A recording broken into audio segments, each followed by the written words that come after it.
जब कोई आपसे पूछता है कि आप कैसे हो, तो आप क्या कहते हो?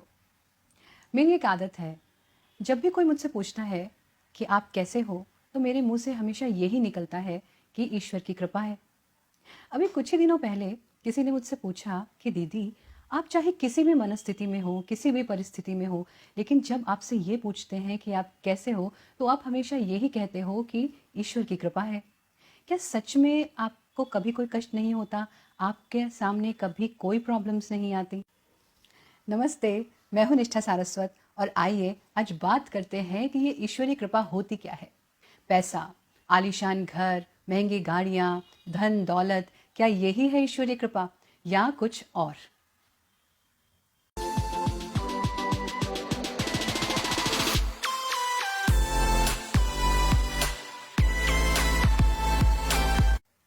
द्रौपदी के स्वयंवर में जाते वक्त श्री कृष्ण अर्जुन से कहते हैं कि हे पार्थ, तराजू पर पैर संभाल कर रखना, अपना संतुलन बनाकर रखना और तुम्हारा लक्ष्य मछली की आंख पर ही केंद्रित हो, इस बात का खास ख्याल रखना। तो अर्जुन श्री कृष्ण की तरफ देखते हैं और कहते हैं कि हे प्रभु, अगर सब कुछ मुझे ही करना है तो आप क्या करेंगे? आप क्यों मेरे साथ हैं?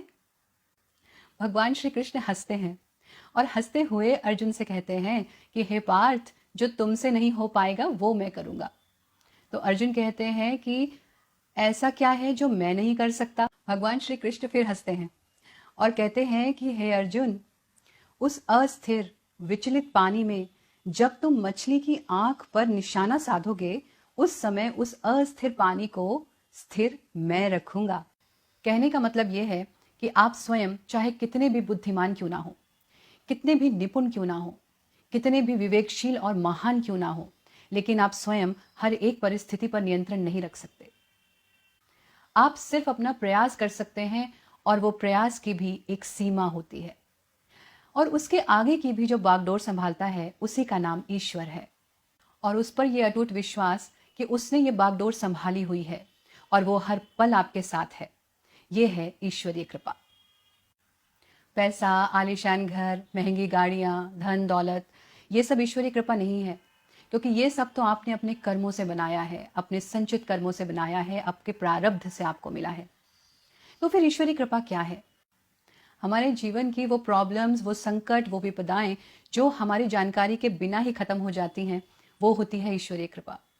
जब आप निराशा में डूबे हो, आपको कोई रास्ता समझ ना आ रहा हो, परिस्थिति से कैसे निकलें ये समझ ना आ रहा हो और सारी दुनिया आपका साथ छोड़ चुकी हो, उस समय जब कोई एक व्यक्ति आपके साथ आकर खड़ा हो और वो आपसे कहे मुझे तुम में विश्वास है, तुम आगे बढ़ो, और आप आगे बढ़ने की कोशिश करें, वो होती है ईश्वरीय कृपा।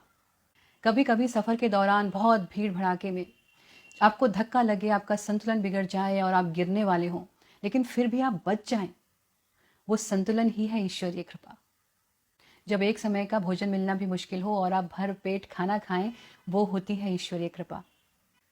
जब आप बिल्कुल हार मानने वाले हों, आपका दिल टूट चुका हो और तभी आपको एक आशा की किरण नजर आए और आपके मन से ये आवाज आए, यू कैन डू इट, हार नहीं माननी है, आगे बढ़ो, वो आवाज है ईश्वरीय कृपा।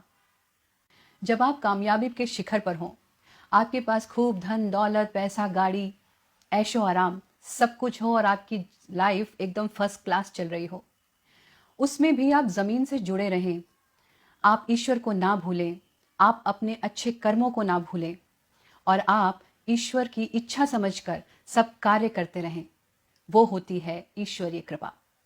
केवल धन, ऐश्वर्य और सफलता ही ईश्वरीय कृपा नहीं होती।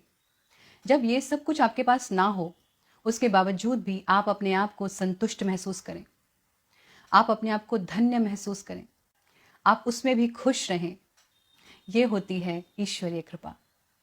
मैं भी मनुष्य हूँ और मनुष्य जीवन है तो ये तो संभव नहीं कि कोई कष्ट ना हो। परिस्थितियाँ अच्छी भी होती हैं और हमारे मन के मुताबिक नहीं भी होती हैं, लेकिन जब हर परिस्थिति में हम ये भाव रखते हैं कि हमने तो स्वयं को ईश्वर को सौंप दिया, मैं जिस भी हाल में हूँ मेरे प्रभु को पता है और जब वो मेरे साथ हैं तो मुझे किस बात की चिंता। आज मैं जिस परिस्थिति में हूँ उससे बेटर मेरे लिए कुछ नहीं हो सकता। इसीलिए जब कोई मुझसे पूछता है कि आप कैसे हो, तो मेरे मुंह से हमेशा यही निकलता है कि ईश्वरीय कृपा है, सब कुछ बहुत अच्छा है। और शायद यही वो भाव है जो जीवन में सब कुछ ठीक किए रहता है, क्योंकि मन में एक सेटिस्फैक्शन रहता है, एक संतुष्टि रहती है। मेरे बचपन में मेरे दादाजी एक गीत गुनगुनाया करते थे, वो मुझे हमेशा याद रहता है। तेरी चाही में प्रभु है मेरा कल्याण, मेरी चाही ना करो मैं मूर्ख नादान। और मेरी माँ मुझे ये सिखाती थी कि अपनी हर श्वास के साथ ईश्वर का धन्यवाद करो। जो कुछ भी तुम्हारे पास है उसके लिए उसको थैंक यू कहो, उसके लिए ग्रैटिट्यूड फील करो। और तुम्हारे मन के मुताबिक काम हो तो ईश्वर को थैंक यू कहो, और तुम्हारे मन के मुताबिक काम ना हो तो उसे डबल थैंक यू करो, क्योंकि तुम्हें नहीं पता कि उसने तुम्हें किस मुसीबत से बचा के रखा है, तुम्हें उसने किस प्रॉब्लम से निकाल लिया है।